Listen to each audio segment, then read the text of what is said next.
아브라함 이야기 오늘부터 이제 본격적으로 우리가 같이 나눌 텐데 우선 12장 1절 한번 보세요. 12장 1절 말씀 보면 아브라함에게 여호와께서 아브라함에게 이르시되 너는 너의 고향과 친척과 아버지의 집을 떠나 내가 내게 보여줄 땅으로 가라 이렇게 말씀을 하세요. 고향과 친척과 아버지의 집, 이 말에 여러분 우리가 좀 눈이 갔으면 좋겠습니다. 고대 사회는요, 제가 어제도 말씀드렸지만 개별로 단독자 개인으로서 존재할 수 있는 사회가 아니라 그랬어요.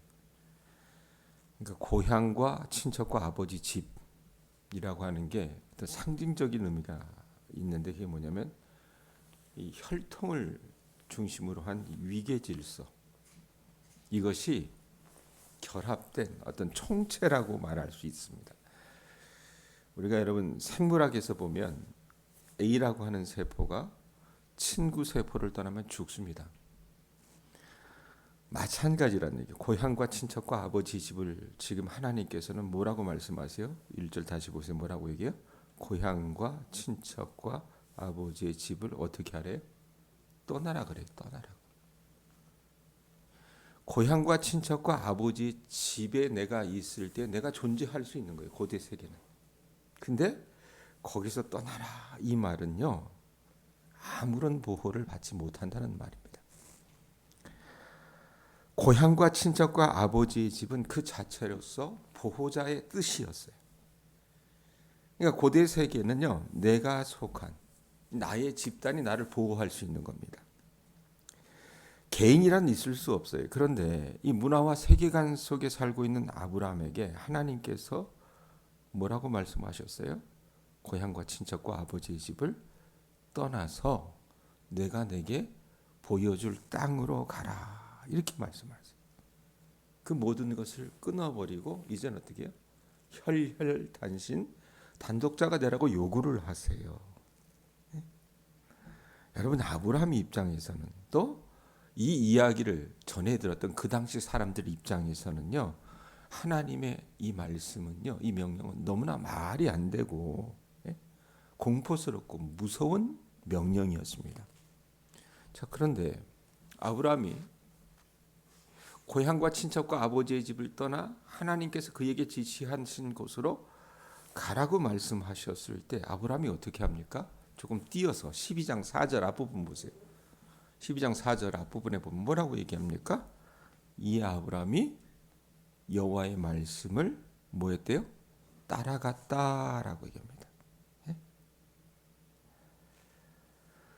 자, 2절 3절에는 하나님께서 고향과 친척과 아버지 집을 떠날 때에 하나님께서 아브라함에게 주실 축복에 대해서 이야기를 해주세요. 그러고 나서 우리가 지금 읽었던 4절 앞부분의 말씀, 아브라함의 순종이 나오는데, 하나님이 떠나라고 했을 때 순종하는 아브라함의 모습이 나오는데, 이 3절과 4절 사이에는요, 조금 시간이 걸리지 않았을까라는 생각을 좀 해요. 왜냐하면 이 아브라함이 여호와의 말씀을 따라갔고 할 때에 아브라함 나름에는요, 굉장히 깊은 고민이 있었을 것입니다. 오랜 시간 동안 고민을 했었을 거예요. 나보고 지금 나에게 있어서는 어떻게 보면 전부일 수 있는 이 고향과 친척과 아버지의 집을 떠나라고? 무슨 말이 이런 말이 있지? 그런데 아브라함은 어떻게 했어요?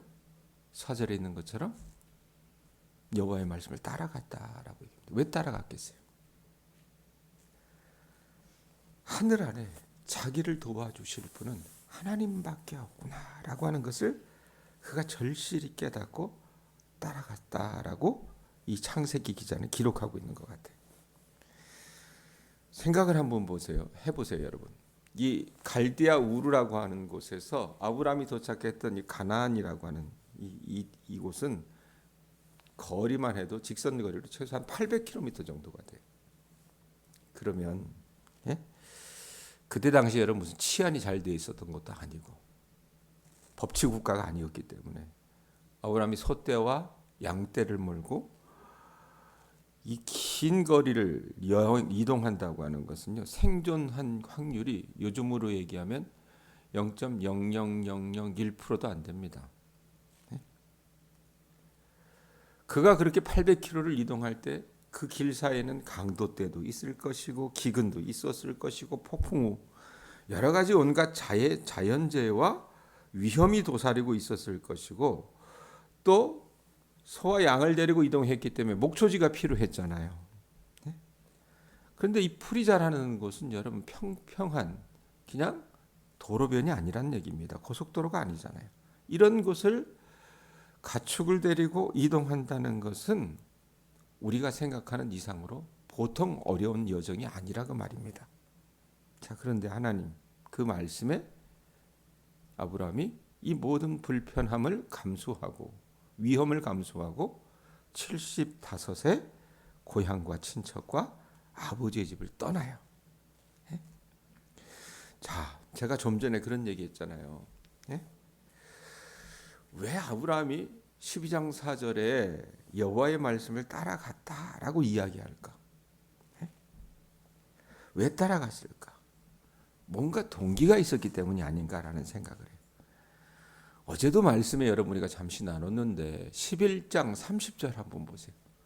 31절부터 읽었는데 어제 우리가 30절 가지고 적용을 했었어요. 30절에 보면 아브라함의 아내 사레가 어떤 상태였다라고 얘기합니까? 사레는 임신하지 못함으로 자식이 없었다라고 이야기를 합니다. 아브라함은요 자식이 없었어요. 이유를 성경은 뭐라고 얘기합니까? 아브라함이 문제가 있었던 것이 아니라 그의 아내 사레가 불임의 여인이었기 때문이다라고 얘기를 해요. 여러분 이 말씀에 우리의 눈이 좀 가 있으면 좋겠는데 하나님께서 아브라함을 우리가 봤을 때는 12장 1절에 처음 불렀겠다라고 생각을 하는데 그게 아니었어요. 12장 1절에 아브라함을 부르는 행위는 처음으로 하신 것 같지만 사실 하나님은요 11장 27절에서부터 아브라함을 눈여겨보셨어요. 11장 27절 한번 보세요. 11장 27절에 보면 뭐라고 얘기합니까? 데라의 족보는 이러하니라 이러면서 아브라함이 소개되고 있어요. 아브라함이 소개되고 있는데 이때부터 하나님께서 아브라함에게 눈길이가 있었다라는 얘기입니다. 자, 그러면 하나님이 이 데라의 아들 아브라함의 무엇을 쳐다보고 계셨을까? 아브라함은 장손이었잖아요. 아브라함의 뜻이 뭐냐면 씨족장이라고 하는 뜻이에요. 우리로 얘기하면 뭡니까? 종갓집의 종손이라고 생각을 하시면 될 것 같아요. 근데 이 종손이 자식이 있어요, 없어요? 없는 거예요. 없는 거라고 말입니다. 누구보다도 여러분 충만하고 풍성한 삶을 살아야 되는 그 고대 세계 속에서 이 장손인 아브라함이 여러분 어때요? 자식이라고는 하나도 없는 거예요. 그런데 하나님은 그걸 보셨어요. 아브라함이 없는 것, 아브라함의 그 결핍을 보셨다 그 말입니다. 어떻게 보면 그 인생에 그냥 푹 꺼져 있어서 다른 사람으로부터 사람 대우 받지 못하는 인간으로서의 어떤 결격 사유 같은 그 아브라함의 약점을 하나님께서 보셨다고 말입니다. 그게 뭐예요? 자식이 없는 거예요. 자식이. 자, 그런데 여기서 우리가 적용할 수 있어요. 여러분, 우리 하나님은요, 우리가 가진 많은 것을 보지 않으십니다. 우리가 여러분 많은 것을 배운 그것을 하나님께서 어떻게 해요? 높이 세우지 않으신다고 말입니다. 우리 하나님이 보시는 것은 여러분 우리가 가득 차서 모든 결핍이 없는 상태를 보고 우리를 찾아보신 것이 아니라 아브라함처럼 우리가 가지지 못한 것, 그것에 하나님의 눈이 가 있고 어떻게 보면 나의 약점, 아브라함처럼 자녀가 없는 것과 같은 이 결격 사유를 하나님께서 눈여겨보신다는 것을 아셨으면 좋겠어요. 고대 세계에서 여러분 가장 중요한 것은 요즘엔 뭐가 가장 중요해요? 재산 목록 1호 어제도 제가 말씀드렸지만 부동산이다, 집이다, 땅이다, 뭐 주식이다, 아니면 자식 농사 잘해가지고 자식이 명문대 어떤 학벌을 갖고 있다, 이런 것들이 여러분 중요했던 것처럼 고대 세계에서는요 가장 중요한 게 뭐냐면 고향과 친척과 아버지 집에서 자녀를 상속할 대를 물리려면 이 종손이 가장 중요한 게 뭐예요? 남자아이가 있어야 되는 거예요. 남자아이가.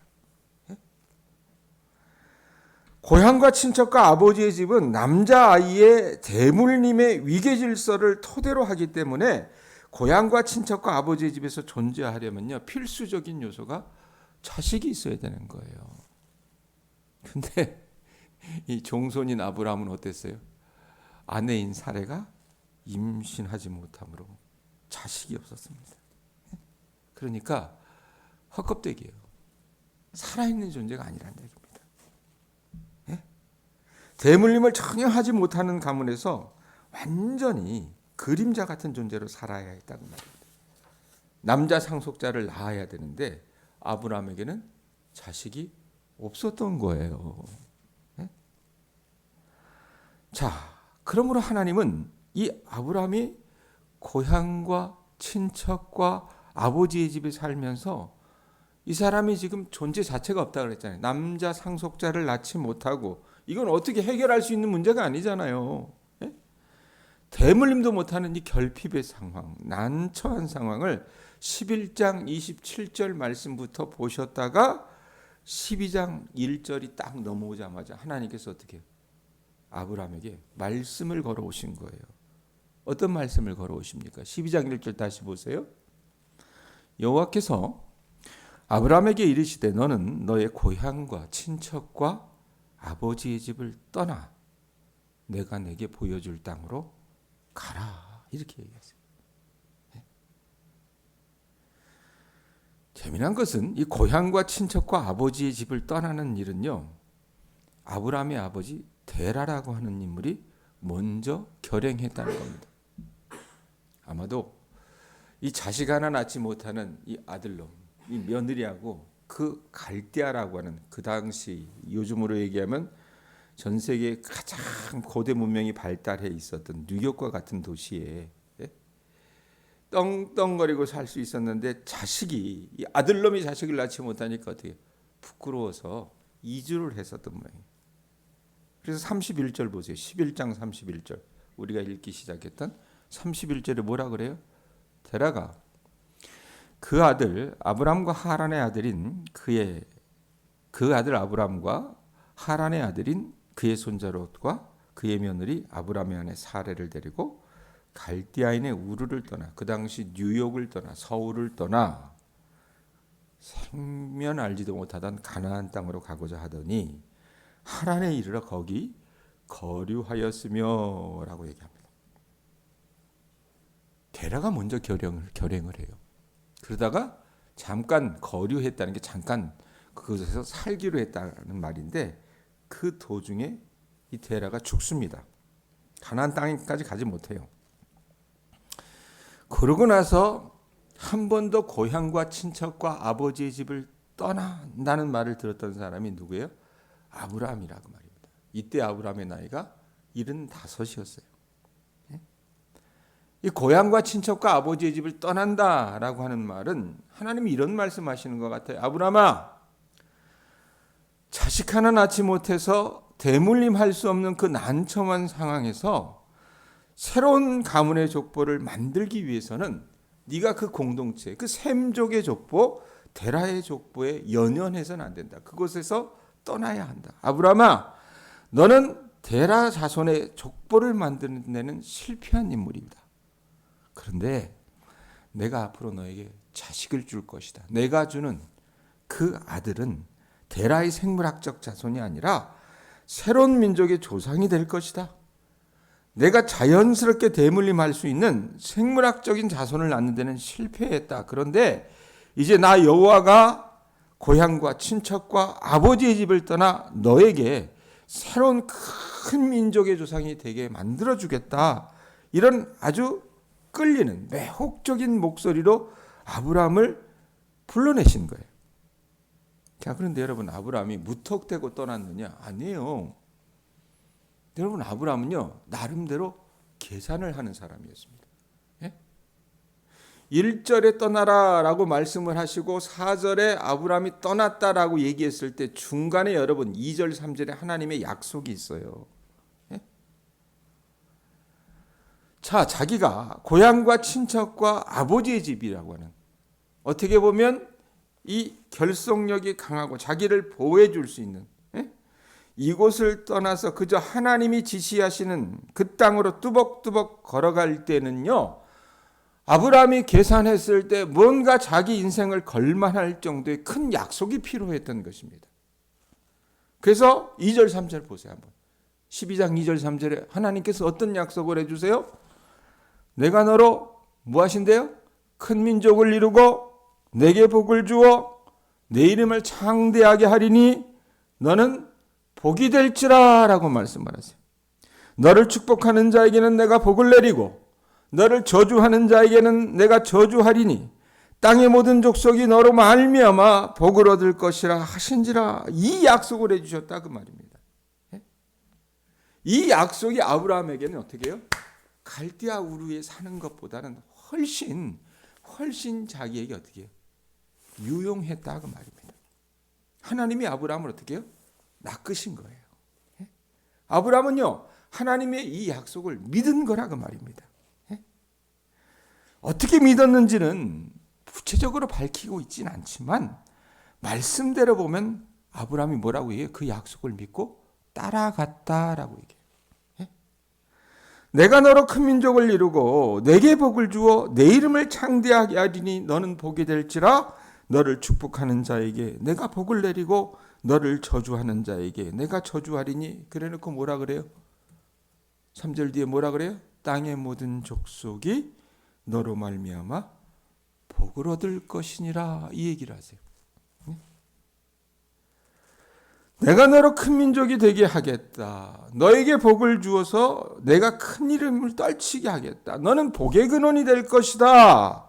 너를 축복하는 사람에게 내가 복을 베풀고 너를 저주하는 사람에게는 내가 저주를 내길 것이다. 땅에 사는 모든 민족이 너로 말미암아 복을 받게 될 것이다. 천하 만민의 운명을요, 복과 저주로 가르는 기준점이 아브라함의 자손에게서 난다는 얘기예요.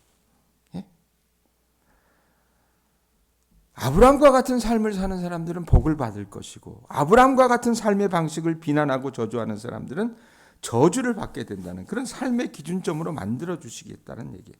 자, 그런데 여러분, 아브라함 입장에서 하나님의 이 약속이요, 충분히 이해될 만했을까? 아브라함은 사람이잖아요. 그가 죽고 나서 어떤 일이 그 자손들에게서 벌어질지 그걸 여러분 예단할 수 있는 사람은 아니에요. 그런데 여러분, 우리가 이번 달부터 다음 달 그리고서 몇 달을 보면서 창세기 1장부터 50장까지 읽어나갈 텐데, 땅의 모든 족속이 너로 말미암아 복을 얻을 것이라는 이 말씀을 50장까지 쭉 읽어나가 보면 어떤 일이 벌어지냐면, 창세기 후반에 보면 아브라함의 후손이었던 요셉이 땅의 모든 족속 천하 만민이 기근을 당해 굶어 죽을 그 위기에서 요셉이 그들을 구출해냅니다. 아브라함의 자손 야곱이 밧단 아람 라반의 가문을 엄청나게 부자가 되게 만들어요. 아브라함의 자식이었던 이삭이 농사를 지어서 100배의 결실을 맺어서 그 주변 아비멜렉의 사람까지 블레셋 사람까지 모두 다 이삭이 받는 복을 보고 2차적으로 그 복의 수혜자가 되게 만드는 것이 창세기의 말씀이란 얘기예요. 그러니까 아브라함, 이삭, 야곱은 자기만 행복했던 것이 아니라 하나님께서 그들에게 복이 될지라라고 말씀하셨잖아요. 그 복을 주신 그것으로 말미암아 어떻게 해요? 자기 옆에 있는 사람, 2차적으로 그 모든 사람들에게 자기들이 받았던 복을 받는 이 복의 수요자가 되게 만들어주는 축복의 통로가 되게 하시는 것을 창세기의 말씀을 통해서 우리가 볼 거라 그 말이에요. 여러분, 세상에서 누가 가장 행복한 사람일까요? 내가 행복할 뿐만 아니라 내 행복한 그것 때문에 내 주변에 있는 사람, 주변에 있는 덜 행복한 사람을 어떻게 해요?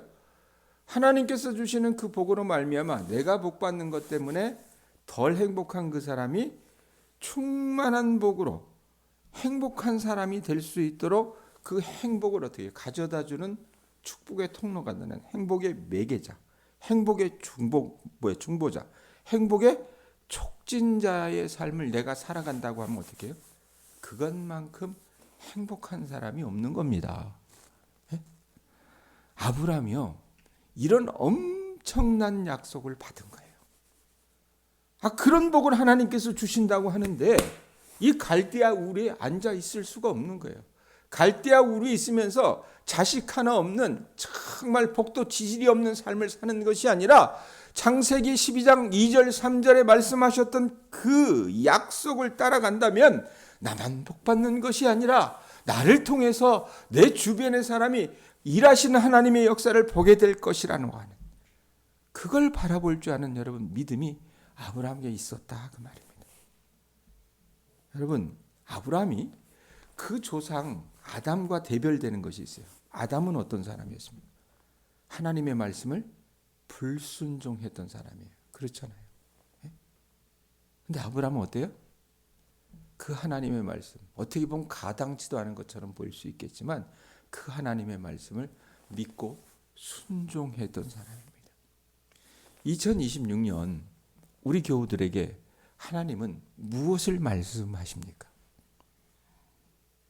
이 자리에 앉아있는 우리 교우들 모두가 하나님께서 아브라함에게 하셨던 그 말씀을 공히 들으실 수 있었으면 좋겠습니다. 여러분들을 통해서 여러분 자신만 복받는 것이 아니라 우리 교우들 한 사람 한 사람이 복이 되어서 우리 교우들 때문에 여러분의 배우자가, 여러분의 자녀들이, 여러분의 이웃 공동체에 있는 사람들이 하나님께서 주시는 그 충만한 복을 누리게 되는 복의 통로가 되실 수 있기를 주님의 이름으로 축원드립니다.